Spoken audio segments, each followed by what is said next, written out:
तो hello my dear student स्वागत करुच्ची तुम मानू Shri Ganesh academy YouTube channel को। तो चैनल जी नुआ अच्छा चैनल को कर दिंतु सब्सक्राइब और पाखे बेल नोटिफिकेशन को ऑल सेट कर दिंतु कारण आमे जो एजुकेशनल पर्पस वीडियो अपलोड करूँ यूट्यूब रे आपण पाखे प्रथम पहुँचो। पे मैंने आज आम पढ़ा दशम श्रेणी जीव विज्ञान द्वितीय भाग माने पार्ट 2।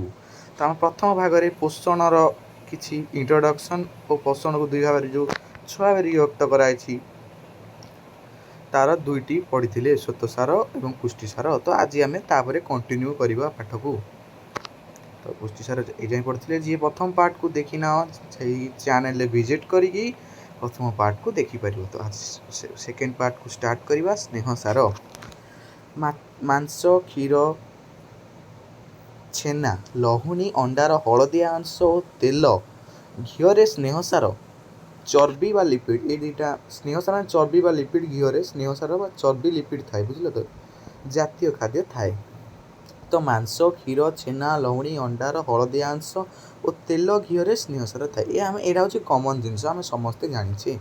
कोष झिल्ली तैयारी लिपिड्र प्रमुख भूमिका रही। तो पे मैंने क्वेश्चन रहा तुम मान। तो कोष झिल्ली तैयारी कହାର प्रमुख भूमिका रही है ना लिपिड्र शरीर में स्नेहसार चर्बी भाव में संचित हो रही। तो शरीर में स्नेहसार चर्बी भाव में संचित हो तो आम शरीर जो चर्बी फैट फैट अंश यह हूँ स्नेहसार स्नेहसार द्वारा चर्बी जमा हो रही है। आवश्यक स्थले कोशीय शोषण द्वारा यार जारण हुए और यह शरीर को शक्ति जोगाए। तो कहा साहाय्य यह माने स्नेहसार जारण हो शरीर को शक्ति जोगे ना शोषण द्वारा चर्म तले चर्बीर एक आस्तरण रही है ताहा अपरिबाही होइतिबारु चर्बी शरीर को उषुम रखिबारे साहाय्य करता है। तो आम शरीर में जो चर्बी अच्छी ताहा चर्म चर्म जो अच्छी चर्बी उपरे चर्म अच्छी। तो ये चर्म आम शरीर को उषुम रखे बहुत उषुम रखे कारण यह हूँ आम एक पतला आवरण शरीर में एक पतला आवरण चादर कहले भी किसी भूल हेब ना। तापर पढ़ा धातुसार शरीर गठन पर विभिन्न धरणर धातुसार यथा लौह calcium iodine phosphorus sodium potassium आदि आवश्यक। तो शरीर गठन पर क्यों क्यों उपादान आवश्यक एतक सब नोट कर देथिबो पिले माने यह तुम मानक पई बहुत इम्पोर्टाट रहिबो कौन लौह calcium iodine phosphorus sodium potassium आदि आवश्यक। तो कौन आवश्यक रही पिले माने लौह calcium iodine phosphorus sodium potassium आदि आवश्यक। शरीर में दांत हाड़र गठन पर कैल्शियम और लोहित रक्त कणिकार हिमोग्लोबिन गठन पर लौह आवश्यक। तो शरीर में दांत और हाड़र गठन पर कैल्शियम और लोहित रक्त कणिकार हिमोग्लोबिन गठन पर लौह आवश्यक होता है। तो क्या दांत हाड़ और लोहित रक्त कणिकार हिमोग्लोबिन गठन पर लौहर आवश्यक होता है। यह भी तुम इम्पोर्टाट रही मैंने यह भी तुम इम्पोर्टाट रहा नोट कर देथिबो। यह छड़ा शरीर आयन संतुलन रक्षा करिबारे धातुसार प्रमुख भूमिका रही। तो शरीर आयन संतुलन रक्षा करिबारे कहार भूमिका रही है ना धातुसार भूमिका रही है। धातुसार सैला पिले माने जदि बुझी न पारिबो कमेंट रे निजर क्वेश्चन कहि परिबो मु ताको आंसर दे देबी। विटामिन कोष रे विभिन्न प्रकार रासायनिक प्रक्रिया एंजाइम साहाय्य होई थाए। तो कोष रे विभिन्न प्रकार रासायनिक प्रक्रिया एंजाइम द्वारा होई थाए। तो एंजाइम द्वारा क्यों प्रक्रिया होई थाए कोष रे सब एंजाइम द्वारा होई थाए क्यों प्रक्रिया रासायनिक प्रक्रिया। विटामिन उपस्थिति रे से समस्त प्रक्रिया सुचारू रूपे संपन्न होता है। विटामिन अभाव शरीर में विभिन्न प्रकार रोग देखा जाए। जल में द्रवणीय विटामिन साग पनीपरिया और फल आदि मिलता है। चर्बी बा तेल रे द्रवणीय विटामिन प्राणीज चर्बी बा उद्भिद तेल मिलता है। तो आम जो शरीर अवश लगे शरीर जो हाड़ दुर्बल जाए कहते विटामिन कमी जाए। तो कौन कौन जिन विटामिन जल द्रवणीय विटामिन साग पनीपरिया और फल से सब डाक्तर कहते पनीपरिया फल इत्यादि अत्यंत परिमाण खाओ विटामिन पड़ो। चर्बी बा तेल एथुरु मिले प्राणी जातीय जो मांस आमर मांसरू मिले मांसरू आमर मिले ସ୍ନେହସାର ଏ ହେଉଛି ପ୍ରାଣୀଜ ଜାତୀୟ ଭିଟାମିନ୍। ସ୍ନେହସାର ଭିଟାମିନ୍ ମଧ୍ୟ ମିଳେ ମାଂସରୁ। ତାପରେ ପଡ଼ିବା ଜଳ। କୋଷରେ ଥିବା କୋଷରସ ବା କୋଷ ଜୀବକର ପ୍ରାୟ 70ରୁ 90 ଭାଗ ଜଳ। ମାନେ କୋଷରେ ଥିବା କୋଷରସ ବା କୋଷ ଜୀବକର ପ୍ରାୟ 70-90 ଭାଗ ଜଳ। ତ କୋଷରେ ଥିବା କୋଷରସ ବା କୋଷ ଜୀବକର ପ୍ରାୟ 70% ଜଳ। କୋଷର ସ୍ଥିତି ଓ ଏଥିରେ ହେଉଥିବା ପ୍ରକ୍ରିୟା ପାଇଁ ଜଳର ଅତ୍ୟନ୍ତ ଆବଶ୍ୟକ ରହିଥାଏ। ତ କୋଷରସରେ ପ୍ରାୟ 70ରୁ 90 ଭାଗ ଜଳ ଥାଏ। କୋଷର ସ୍ଥିତି ଓ ଏଥିରେ ହେଉଥିବା ବିଭିନ୍ନ ପ୍ରକ୍ରିୟା ପାଇଁ ଜଳ ଅତ୍ୟନ୍ତ ଆବଶ୍ୟକ। ତ ଆମ ଶରୀର ଭିତରେ ଯେଉଁ କୋଷର ସବୁ ପ୍ରକ୍ରିୟା ହୋଇଥାଏ ତା ପାଇଁ ଜଳ ଅତ୍ୟନ୍ତ ଆବଶ୍ୟକ। ଝାଳ, ପରିସ୍ରା ଓ ନିଶ୍ୱାସରେ ଶରୀରରୁ ଜଳ କ୍ଷୟ ହୋଇଥାଏ। ତ ଆମ ଝାଳରେ କ୍ଷୟ ହୋଇଥାଏ, ପରିସ୍ରାରେ କ୍ଷୟ ହୋଇଥାଏ, ନିଶ୍ୱାସ। ପିଲାମାନେ ଭାବୁଥିବେ ନିଶ୍ୱାସ ତ ଆମେ ଏଇଟା ବାୟୁ, ଏଥିରେ ଜଳ କେମିତି କ୍ଷୟ ହେଲା? ତ ପିଲାମାନେ ନିଶ୍ୱାସରେ ଆମେ ଯେଉଁ ପ୍ରଶ୍ୱାସ ଭିତରକୁ ନେଉଛେ, ନିଶ୍ୱାସ ଛାଡ଼ୁଛେ, ନିଶ୍ୱାସ ଆମ ଶରୀରରେ ଯେ ଜଳୀୟ ବାଷ୍ପ ମଧ୍ୟ ଅଛି ତାକୁ ମଧ୍ୟ ଆମେ କ୍ଷୟ କରୁଛେ। ତ ଆମେ ପଢ଼ିଥିବା ଦେଖିଥିବା ଯେତେବେଳେ ଗୋଟେ ଭାତ ହାଣ୍ଡି ଉପରେ ଗୋଟେ ଚାପା ଘୋଡ଼ା ହେଇଥିବ, ଭାତର ଯେତେବେଳେ ବାମ୍ଫ ଗୋଟେ ସେ ଚାପାରେ ସବୁ ଯାଇ ବାଜୁଥିବ, ସେ ବାମ୍ଫଟା ପାଣିରେ ହେଇଥିବ, କାରଣ ବାମ୍ଫରେ ମଧ୍ୟ ଜଳୀୟ ବାଷ୍ପ ଥାଏ। ତ ସେଥିପାଇଁ ନିଶ୍ୱାସରେ ମଧ୍ୟ ଜଳ ଶରୀରରୁ କ୍ଷୟ ହେଉଥାଏ। ତାହାର ଭରଣା ପାଇଁ ପ୍ରତିଦିନ ପ୍ରାୟ 3ରୁ 4 ଲିଟର ପାଣି ପିଇବା ଉଚିତ। ତ ଡାକ୍ତରମାନେ ମଧ୍ୟ ଏହା କହନ୍ତି ପ୍ରତିଦିନ ପାଇଁ 3ରୁ 4 ଲିଟର ପାଣି ପିଇବା ଉଚିତ। ସବୁବେଳେ ସମସ୍ତେ 3ରୁ 4 ଲିଟର ପାଣି ପିଉଥିବ, କାରଣ ଏହା ଶରୀର ପାଇଁ ଅତ୍ୟନ୍ତ ଅତ୍ୟନ୍ତ ଅତ୍ୟନ୍ତ ଜରୁରୀ। ଶରୀରରେ ଜଳୀୟ ଅଂଶ କମିଗଲେ ଶରୀର ଅବଶ ହୋଇଯାଏ ଓ ବିଭିନ୍ନ ଅସୁସ୍ଥତା ପ୍ରକାଶ ପାଇଥାଏ।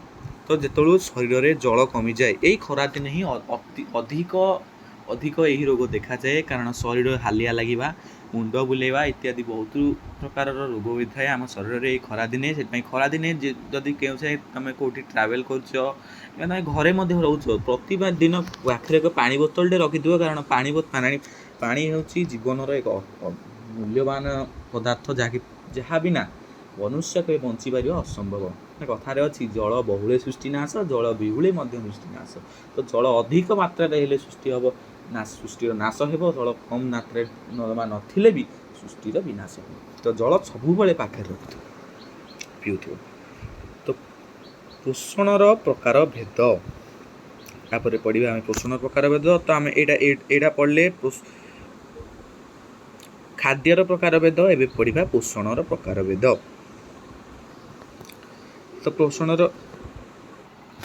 ତ ପିଲାମାନେ ପୋଷଣର ପ୍ରକାର ଭେଦ ଆମେ ଆରମ୍ଭ କରିବା। ସ୍ୱଭୋଜୀ ପୋଷଣ। ଯେଉଁ ଜୀବମାନେ ନିଜ ଖାଦ୍ୟ ନିଜେ ପ୍ରସ୍ତୁତ କରିପାରନ୍ତି ସେମାନଙ୍କୁ ସ୍ୱଭୋଜୀ କୁହାଯାଏ।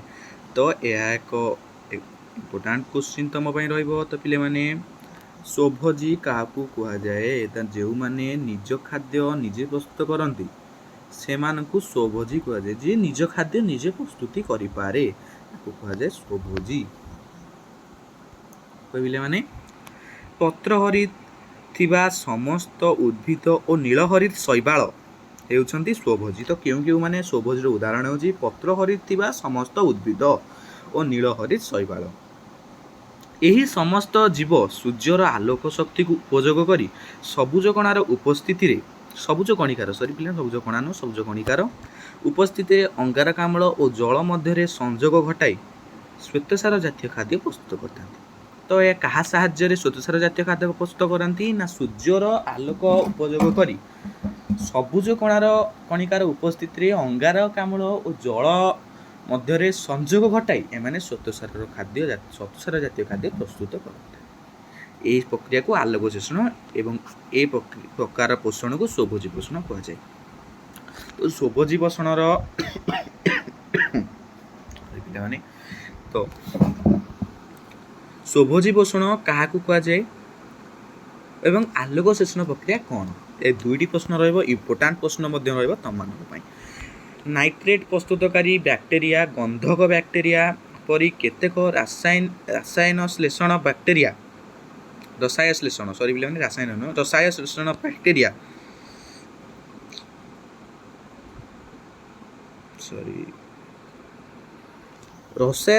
ବ୍ୟାକ୍ଟେରିଆ ଏକ ବିଶେଷ ଅଜୈବ ରାସାୟନିକ ପ୍ରକ୍ରିୟାରୁ ମିଳୁଥିବା ରାସାୟନିକ ଶକ୍ତି ଆହରଣ କରିଥାନ୍ତି। ଏହାକୁ ରସାୟନ ଲେଶଣ କୁହାଯାଏ। तो बैक्टेरिया नाइट्रेट प्रस्तुतकारी बैक्टेरिया गंधक बैक्टेरिया और केतक रासायनिक श्लेषण बैक्टेरिया एक विशेष अजैव रासायनिक प्रक्रिया रु मिलुवा रासायनिक शक्ति आहरण करथांती। तो ए माने केउ शक्ति को आहरण करथांती और किपरि आहरण करथांती एहा को रासायनिक श्लेषण कुहा जाय। तो रसायन श्लेषण कहा को कुहा जाय एक क्वेश्चन पिला माने ए बॉक्स टी जो तमे देखुछ ए बॉक्स तुम इम्पोर्टाट रहा पढ़ी जाइए मध्य परीक्षा पढ़ार चांस बहुत रही।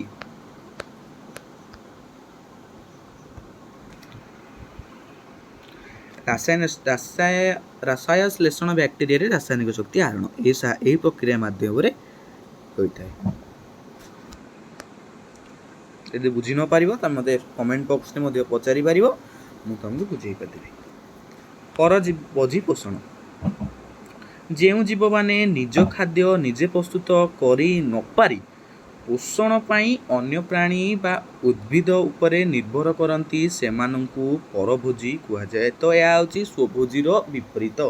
तो जो जीव माने निज खाद्य निजे प्रस्तुत न करि पारी पोषण पाई अन्य प्राणी बा उद्भिद उपरे निर्भर करती से परभोजी पोषण कहुए। तो पिले माने स्वभोजी और परभोजी मध्य पार्थक्य देथिबो तुम स्वभोजीटा मन रखिथिबो परभोजी ऑटोमेटिकली तुम लिखिपार ना कहीं स्वभोजीर विपरीत होची परभोजी।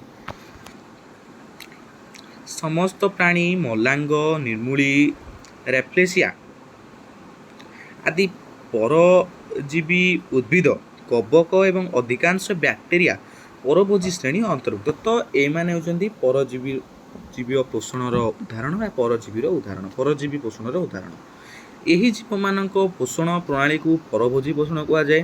परभोजी पोषण मुख्यतः 4 प्रकार यथा। तो क्यों परजीवी परभोजी पोषण केते प्रकार 4 प्रकार ना कौन कौन प्रथमटा है प्राणीसम। प्रथम पढ़ा प्राणीसम पोषण। परजीवी प्राणी को छाड़ी अन्य समस्त प्राणी यही प्रणाली रे अन्य उद्भिद बा प्राणी को संपूर्ण अथवा आंशिक भाव खाद्य रूपे ग्रहण करिथांती। यह हेउची प्राणी बा प्राणीसम पोषण। तो प्राणीसम पोषण कौन प्राणीसम पोषण डेफिनेशन टी लेख तुम लिखिपार पिले माने परिपाक परे सरलीकृत खाद्यर आत्मीकरण बा अंतर्ग्रहण होता है। यह शरीर गठन और शरीर को कार्यक्षम रखिबारे सहायक होता है। सेकेंड पिले माने मृतोपजीवी पोषण। तो यह हूँ इम्पोर्टाट तुम पढ़ी देथिबो पिले माने या बही ये पढ़ी पार। तुम टाइम तुमको टिके ये लगुच तुम 2x स्पीड में देखिपार। मृतोपजीवी पोषण जो परभोजी मृत गलित पचासड़ा उद्भिद बा प्राणी खाद्य संग्रह करी निज पुष्टि साधन करते से मृतोपजीवी कहुए। तो मृतोपजीवी क्या कहुए ना जो परभोजी मृत गलित पचासड़ा उद्भिद बा प्राणी खाद्य संग्रह करी निज पुष्टि साधन करती से मृतजीवी कहुए। यही जीव माने कठिन पदार्थ को खाद्य रूपे ग्रहण करती नहीं। तो करती नुह पिला माने करि पारंती नहीं। साधारणतः खाद्य ग्रहण बेले एमाने निजे शरीर पाचक रस क्षरण कर शरीर बाहर ही जटिल खाद्य को सरल खाद्य परिणत करते। ये माने जो जटिल खाद्य को ये माने ग्रहण करि पारंती नहीं सही जटिल खाद्य को से माने बाहर शरीर पाचक रस क्षरण कर जटिल खाद्य को सरल खाद्य परिणत करी माने खाद्य को ग्रहण करते। और सरलीकृत खाद्य को शरीर मध्य को शोषण करी से शरीर गठन में विनियोग करती। छतु जातीय कवक ईस्ट बैक्टेरिया आदि जीव मानक ठारे यही पोषण देखा। तो यही मृतोपजीवी पोषण क्या देखा जाए ना पे माने छतु जातीय कवक ईस्ट बैक्टेरिया आदि जीव मानक ठारे यही पोषण देखा जाए।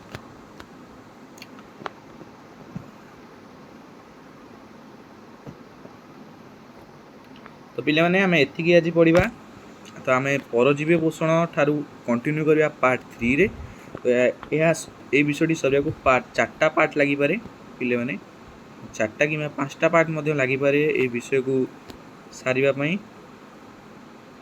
तो मु जल्दी चाहिए जे विषय को केमती सारिबा पई पिले माने जो माने चैनल ले नुआ अछंती मु दया कर चैनल को सब्सक्राइब कर दियंतु और पाखे थिबा बेल नोटिफिकेशन ऑन कर दियंतु। मु पुणी कहूँ पिले माने तो परे एक पढ़ा पार्ट 3 रे परजीव पोषण ठार कंटिन्यू करवा कि तुमको पिले माने यार शॉर्ट की कहीदेवी ताकि तुम मान को मन रखा सुविधा हम तुम एत पढ़ा पड़ो ना माने एत रोची।